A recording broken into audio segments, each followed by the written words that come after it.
Moi, j'aurais très peur d'une définition globale. Si elle est globale, elle sera nécessairement floue, elle conviendra à n'importe quoi. Parce que finalement, le mot travail est tellement employé qu'on ne sait plus du tout ce qu'il signifie. Au contraire, moi, ce que je vous propose, c'est d'en adopter une définition très restrictive, très précise. Et pour cela, de revenir à l'étymologie. L'étymologie, on la connaît, c'est un mot latin, le tripalium, et un tripalium, c'était un trépied. Et un trépied que l'on utilisait pour torturer soit des animaux, soit des hommes. Le travail, au départ, c'est la torture. Et d'ailleurs, il y a certaines expressions où c'est bien dans ce sens-là qu'on emploie le mot. La salle de travail, dans les cliniques d'accouchement, c'est l'endroit où la pauvre femme qui va accoucher va souffrir. Donc le travail, c'est la torture, c'est la souffrance. Et puis malheureusement, peu à peu, ce mot a été utilisé beaucoup plus largement. Alors moi, je vous propose de n'employer le mot travail, mais c'est une discipline pas facile à respecter, uniquement dans le cas d'un travail qui est une torture, qui est quelque chose d'imposé, auquel on se soumet. Alors à ce moment-là, on s'apercevra que bien sûr, moins il y a de travail, mieux ça vaut. Par exemple, un instituteur ne travaille pas. Un instituteur, c'est quelqu'un qui va dans une école, qui échange et qui, au fond, vit.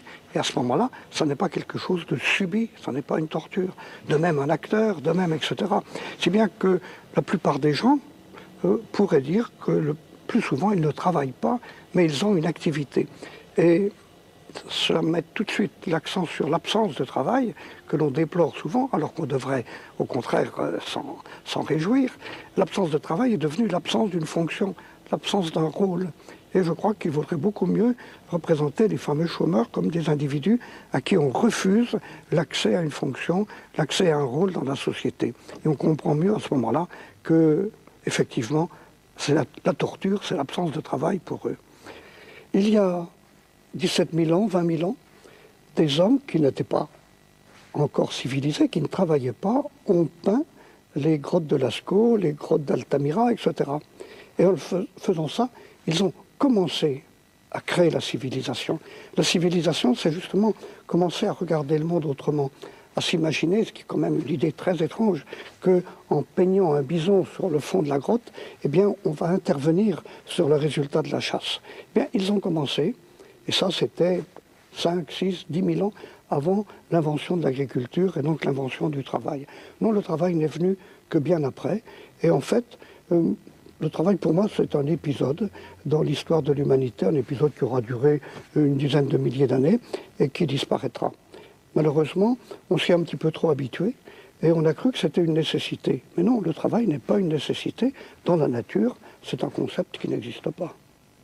Moi, je ne mettrais pas du tout le point de départ de la civilisation à l'invention de l'agriculture et de l'élevage. Ça a été un certain progrès, mais enfin, c'était une direction un peu nouvelle. Mais la civilisation avait commencé bien avant. La civilisation, elle a commencé quand, par exemple, on a imaginé d'apprivoiser le feu. Ça, c'était un bond en avant extraordinaire. Le feu était un ennemi, c'est devenu un allié, c'est devenu un outil. Mais on ne travaille pas pour avoir du feu. On le surveille, on arrive de temps en temps à frotter des bouts de bois ou des cailloux les uns contre les autres pour provoquer du feu, mais ce n'est pas un travail. Et puis surtout une fois dans les grottes, quand on s'est bien réchauffé avec du feu, on s'est aperçu qu'on avait du temps libre. Et qu'est-ce qu'on a fait? On s'est mis à peindre des bisons au fond de la grotte, à peindre même des mains humaines. C'est extraordinaire. C'est ça la civilisation. Ça n'a rien à voir avec le travail. Moi, je dirais qu'au contraire, la civilisation commence quand on s'aperçoit qu'on a du temps qu'il faudrait bien utiliser à faire des choses amusantes, comme de construire des images, comme d'inventer des contes, comme d'inventer des religions, comme de se mettre à faire de la poésie et de la peinture. C'est ça la civilisation. Au contraire, le travail, c'est vraiment une perversion dans cette activité civilisatrice. Échanger, ce n'est pas nécessairement le fruit de son travail. On peut échanger le fruit de ce qu'on a trouvé. Je suppose que quand on était chasseur-cueilleur, eh bien, on échangeait un animal contre 1 kilo de fruits, etc. C'était aussi un échange. Et ce n'était pas le résultat d'un travail. Aller à la chasse, ce n'est pas un travail. Cueillir des fruits, ce n'est pas un travail quand on se promène dans la forêt.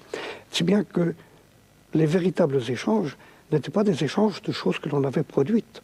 Ou alors, surtout, c'était des échanges d'idées. Et un échange d'idées, ce n'est pas du tout le fruit d'un travail. Si bien que notre civilisation actuelle nous fait croire que les seuls biens à échanger sont ceux qu'on a produits. Non, les vrais biens à échanger sont des idées. Et ça, c'est tellement plus important. Avec surtout ce résultat que quand on échange des biens, eh bien, on ne crée rien. Tandis que quand on échange des idées, on crée. J'ai une idée, vous avez une idée, on se rencontre. Quand on aura échangé entre nous, nous aurons chacun 2 idées, chacun 3 idées, chacun 1000 idées. Tandis que j'ai 1 kilo de pommes, vous avez 1 kilo de cerises.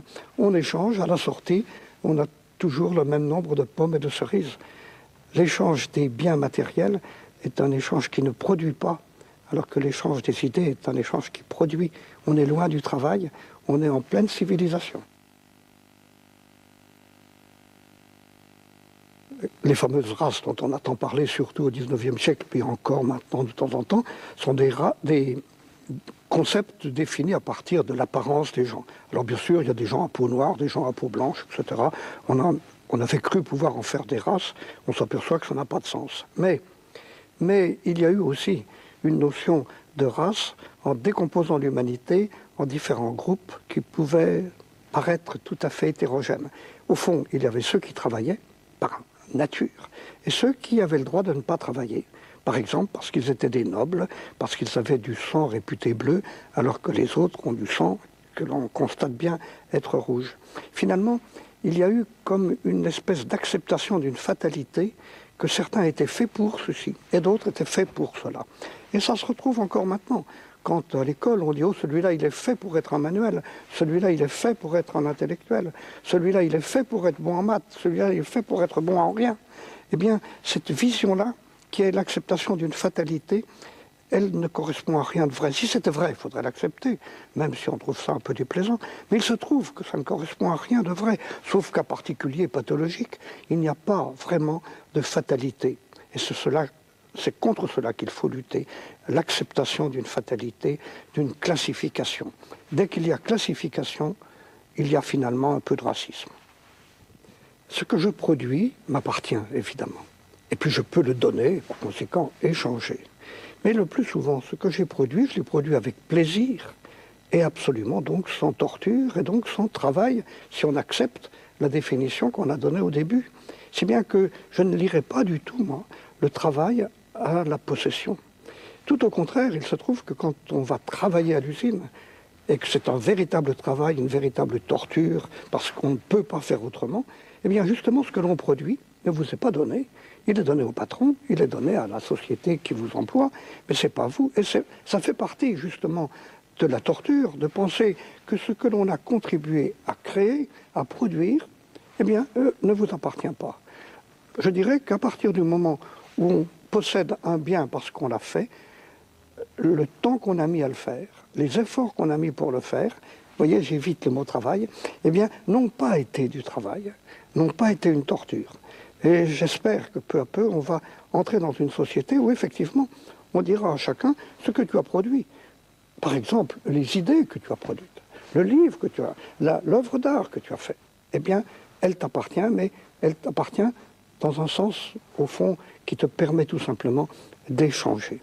Car l'essentiel, c'est de comprendre que pour vivre, il faut échanger.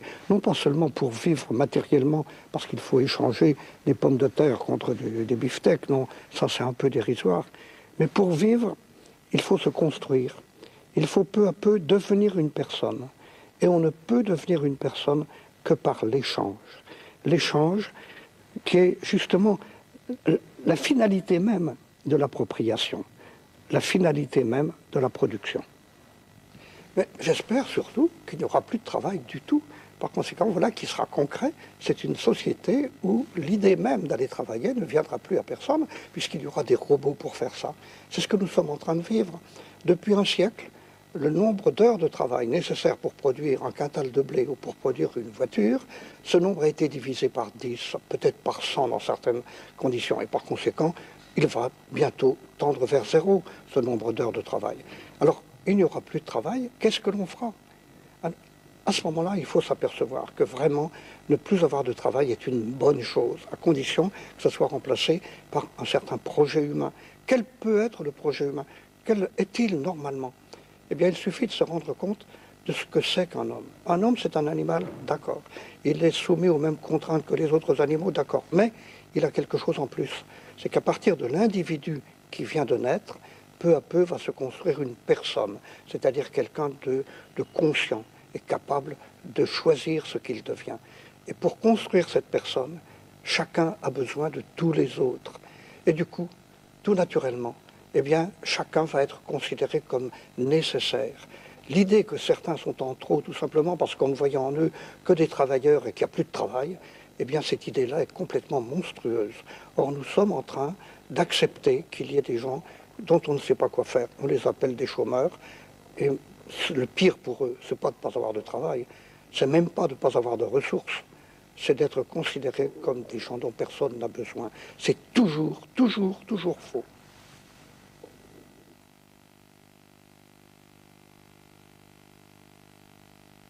Ma vision, elle essaie d'être lucide. Et je me dis que quand on parle de demain, bien sûr, je ne prétends pas connaître demain, mais je peux essayer de décrire des demains possibles. Un des demains possibles, c'est la continuation de ce que nous sommes en train de faire actuellement. Et qu'est-ce que nous sommes en train de faire? Nous sommes en train finalement de donner le pouvoir à une catégorie de personnages parfaitement respectables, mais qui sont très dangereux, les banquiers. Qu'est-ce que c'est qu'un banquier? J'ai réfléchi et je me suis aperçu qu'un banquier était quelqu'un qui vendait des biens qu'il n'avait pas eu à produire. Un paysan produit du lait et vend le lait. Un artisan produit une armoire et vend l'armoire. Mais un banquier, qu'est-ce qu'il vous vend? Il vous vend finalement l'espoir que vous avez que pour vous, les choses vont s'arranger demain. En effet, il vous prête 1000 francs aujourd'hui et vous lui rendrez 1050 francs dans un an. Et les 50 francs supplémentaires, c'est en fait la valeur de l'espoir que vous aviez que vos affaires allaient s'arranger. C'est ça que vous vend le banquier. C'est pas très raisonnable, c'est pas très respectable finalement. Et ce que l'on peut espérer, c'est que les banquiers ne seront pas les guides de la société de demain. S'ils restent les guides, alors on va nécessairement vers une société où il y aura de plus en plus de gens dont on n'a pas besoin. Et dans ce livre, j'ai proposé un néologisme. Dans ce livre, ce seront des anthros, Z-A-N-T-R-O-S. Alors, être un anthro, c'est pas possible, c'est pas acceptable. Et naturellement, quand on croit en trop, on n'a que deux solutions, le suicide ou foutre le feu à tout. J'espère qu'on va y échapper à ça.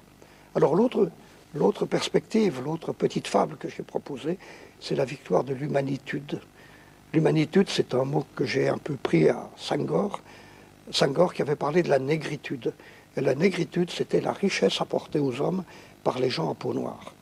Eh bien pour moi, l'humanitude, c'est la richesse apportée aux hommes, par tous les hommes. Et on peut espérer qu'on deviendra raisonnable et que peu à peu, justement, ayant complètement oublié la contrainte du travail, on se dira qu'il y a cette contrainte merveilleuse, cette possibilité merveilleuse, qui est de participer chacun à la construction des autres. Et cela, c'est sans fin. Et du coup, on aboutit à une extraordinaire définition de chacun. Qu'est-ce que je suis? Je suis les liens que je tisse. Ça n'est pas en me regardant que vous me connaissez. Ça n'est même pas en m'écoutant. Ce que je suis en profondeur, c'est les liens que je suis capable de tisser avec les autres. Nous sommes en train d'accepter ce monde-là. Et ce qui est pire aussi, encore, c'est que ceux qui en sont les victimes, ces fameux anthros, eh bien, ils commencent à l'accepter. Ils commencent à croire que c'est de leur faute. Et finalement, ils se contentent de ce qu'on leur donne. Et ce qu'on leur donne, bien sûr, c'est de quoi survivre. Et on leur donne surtout de quoi ne plus se poser de questions. Et on peut s'apercevoir que, hélas, le sport, la télévision, qui pourraient être des choses admirables, sont utilisées pour permettre à certains de se contenter d'une vie virtuelle. Alors bien sûr, ils n'ont pas assez d'argent pour aller au pôle Nord, mais le pôle Nord, ils le voient à la télé. Ils ne sont pas assez beaux pour épouser la princesse Caroline, mais à la télé, ils peuvent imaginer qu'ils l'épousent. Et puis surtout, ils ne sont pas assez forts ou ils ne sont pas assez adroits pour être des champions du foot ou du basket, mais ça ne fait rien. Ils regardent ça dans leurs pantoufles, ils voient ça à la télé, et puis même, ils s'enthousiasment pour les uns ou pour les autres, alors qu'au fond, ça leur échappe complètement. Le pire actuellement, c'est l'acceptation d'une vie virtuelle par un nombre de plus en plus grand de gens. Et il faudra donc provoquer un sursaut. Oui, de mes deux fables, la fable triste, la victoire des banquiers, bien sûr, elle est la plus probable. Elle a déjà commencé. Mais j'espère qu'on peut obtenir un changement, une véritable révolution, une révolution non violente, qui nous permettra de comprendre que c'est l'autre fable qu'il faut absolument faire vivre. Qui peut faire cette révolution? Je les connais. Ce sont les instituteurs, ceux qui parlent aux enfants. Et il faut qu'ils disent aux enfants, n'acceptez jamais de vivre une vie virtuelle. Vivez une véritable vie, une vie qui vous permette de rencontrer les autres. Les vrais hommes et femmes politiques sont ceux qui ont du pouvoir. Avoir du pouvoir, c'est changer ce qu'il y a dans la tête des autres. Quand un homme politique bien connu parle, il y a des millions de personnes qui l'écoutent, mais personne ne l'entend. On sait d'avance ce qu'il va dire. Quand une institutrice parle à 25 gamins, elle est écoutée. Par conséquent, les hommes et les femmes qui ont le pouvoir, eux qui vont faire la vraie politique, ce sont les instits. C'est à eux qu'il faut s'adresser pour essayer que demain soit vivable. Pourtant,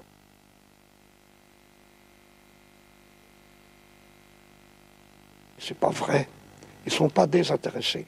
Ils sont désintéressés du bac. Ils sont désintéressés de l'accumulation du savoir. Mais ils sont passionnés par la construction d'une compréhension du monde. Et quand je vais dans les écoles, je vous assure que ça m'est arrivé une seule fois, sur des dizaines et des dizaines, de rencontrer quelques enfants qui semblaient totalement inintéressés par tout ce que je pouvais leur dire. La plupart, au contraire, sont passionnés. Les enfants sont passionnés. Ils ont envie de vivre autrement. Mais ils savent bien, eux, alors que, en général, les grands maîtres de l'éducation nationale ne le savent pas, ils savent qu'ils vont à l'école non pas pour préparer des examens, mais pour construire leur personne. Et ils ont raison. L'erreur, c'est de croire qu'on va au lycée pour préparer le bac. Non, on va au lycée pour devenir intelligent et construire cette intelligence. Eh bien ça, les enfants le savent. Ils sont désintéressés des examens, mais ils sont intéressés de la construction de leur personne. On nous fait croire que la compétition est nécessaire. On nous fait croire que dans la nature, c'est elle qui a permis l'amélioration des espèces. Ça n'est pas du tout vrai. En fait, et en particulier dans la vie des hommes, la compétition est un poison. Ce qu'il faut, bien sûr, c'est avoir un moteur en soi. Mais le moteur en soi, il n'est pas de vaincre contre l'autre, mais il est de vaincre contre soi. Et ça s'appelle non plus la compétition, mais l'émulation. Oui, il faut que je me compare à l'autre pour m'apercevoir que l'autre est meilleur que moi et que par conséquent, je peux faire des progrès. Mais ces progrès n'ont pas pour but de passer devant lui. Ils ont pour but de faire que je devienne meilleur que moi. Quand je cours, je n'ai pas à courir plus vite que Carl Lewis, j'ai à courir plus vite qu'Albert Jacquard. Et c'est d'ailleurs beaucoup plus facile, vous me direz. C'est vrai, mais c'est ça que je dois avoir comme objectif. Eh bien, il faut que dès l'entrée dans les écoles, on explique aux enfants qu'ils ne sont pas là pour être meilleurs que les autres, mais pour utiliser au maximum le potentiel extraordinaire qu'il y a en eux. Eh bien, je crois que la révolution non violente que j'évoquais, c'est là qu'elle se situe. Faire comprendre aux enfants qu'il faut remplacer la compétition par l'émulation. Et on s'apercevra par exemple que tout dans le sport va changer. À quoi ça sert de vaincre? Ce qui compte, c'est de faire une belle partie. Et je n'arrive pas à accepter que l'on empoisonne l'esprit des enfants en leur faisant croire que l'important, c'est de l'emporter sur l'autre. Ils ont l'impression à ce moment-là que l'autre n'est qu'un obstacle, alors qu'il faut leur dire, parce que c'est la vérité, que l'autre est toujours une source.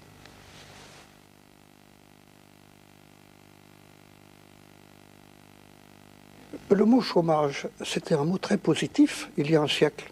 Quand il y avait enfin un jour chômé, parce que c'était la Saint-Machin, tout le monde était content. Oh, si, demain, c'est un jour chômé. Vive le chômage. Plus il y aura de jours chômés, mieux ça vaudra. Et puis, il y a eu ce renversement où le chômage est finalement une non-activité subie, de même que l'activité est subie. La clé, c'est justement dans le mot subir. Un homme n'est pas là pour subir. Et c'est vrai dans la nature. Les animaux subissent, bien sûr. Ils subissent toutes les contraintes de l'environnement. Les hommes ne subissent pas. Quand ils avaient froid, au départ, il y a très longtemps, ils grelottaient. Et puis un jour, ils ont inventé le feu et ils ne grelottent plus. Autrement dit, au lieu de subir, ils arrivent à vivre en fonction de ce qu'ils ont décidé. Eh bien, c'est vrai pour ce qu'on a appelé le travail. Quand il est subi, il faut le supprimer. C'est vrai aussi pour l'absence d'activité. Quand elle est subie, il faut la supprimer. Il faut donc avoir une société qui soit capable, et c'est pas difficile, de proposer une activité, et 1000 activités à chacun. Alors, bien sûr, chacun choisira. Il y a ceux qui préfèrent chanter, il y a ceux qui préfèrent courir, il y a ceux qui préfèrent écrire des livres ou lire, peu importe, mais il y a vraiment de quoi s'occuper. La vie est si courte, on s'en aperçoit quand il n'en reste plus que quelques années d'espérance de vie. Alors, qui va faire le travail? Ben, j'y ai déjà pensé. Prenez l'exemple du ramassage des poubelles tous les matins. Effectivement, si on fait ça toute son année, des années entières, réellement, c'est pas drôle.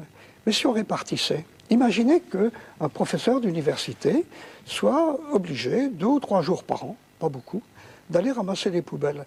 Mais il serait très content. Bien sûr, ça l'embêterait de se lever à 5 heures du matin, ou même plus tôt. Mais au fond, ça serait une expérience au cours de son année. Et comme ça dure 2-3 jours, il n'y a pas de quoi en faire une histoire.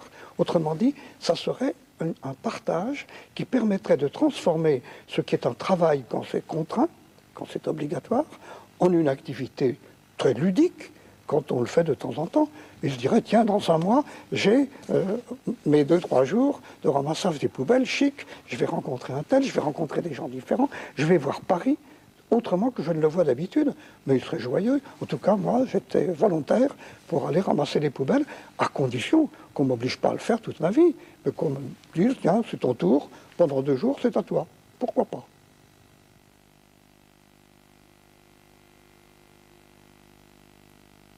Il y a un siècle ou deux, on expliquait qu'il y avait 2 sources à la dignité. Le travail pour les uns et la propriété pour les autres.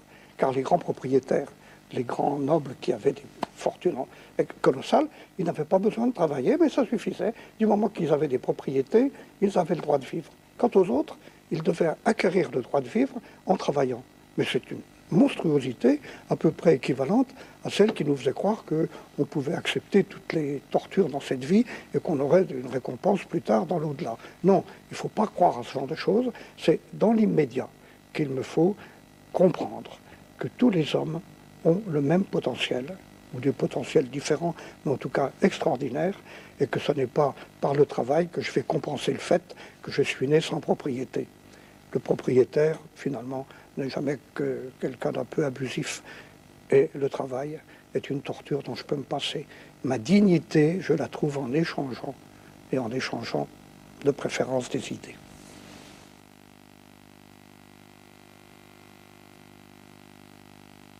L'économie n'est jamais qu'une espèce de façon de regarder le fonctionnement de la société en donnant une valeur à peu près à tout, mais à tout ce qui peut être marchandé. Alors effectivement, l'économie nous apprend quelle est la valeur d'un kilo de blé par rapport à une bicyclette.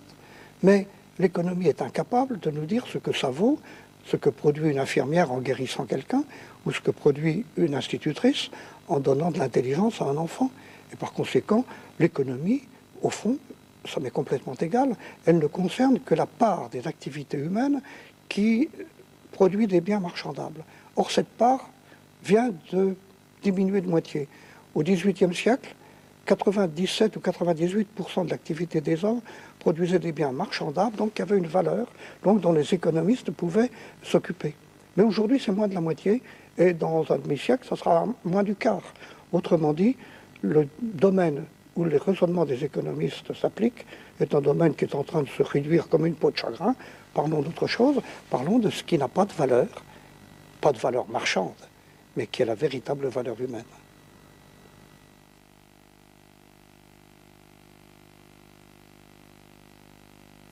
Alors là, il faut rêver. Et pourquoi pas rêver? Il faut rêver en se disant, en se réveillant, on aura tous un programme, mais un programme qui ne sera pas imposé parce qu'il faut bien vivre, parce que ceci et cela, mais un programme qui tiendra compte des autres et dans lequel on va choisir. Et quand je pense chaque jour au choix que je suis obligé de faire, moi qui suis justement bénéficiaire de beaucoup de temps libre, je n'en ai jamais assez. Il y a tellement de choses qu'il faut que je fasse. Il faut que je termine un livre, il faut que j'en commence un autre, il faut que je rencontre un tel, il faut que j'aille à tel endroit, et puis j'aimerais tant prendre l'avion pour tel autre endroit, etc. La société du temps libre, c'est la société du choix personnel. Bien sûr, un choix qu'il faut rendre le moins égoïste possible, mais comme ce choix aboutit le plus souvent à rencontrer des autres, à rencontrer des regards, alors je deviens moi en regardant les autres. Et c'est ça, la société du temps libre. Celle où on aura surtout le temps d'échanger des regards. Et puis, de temps en temps, des sourires. Et peut-être même encore mieux.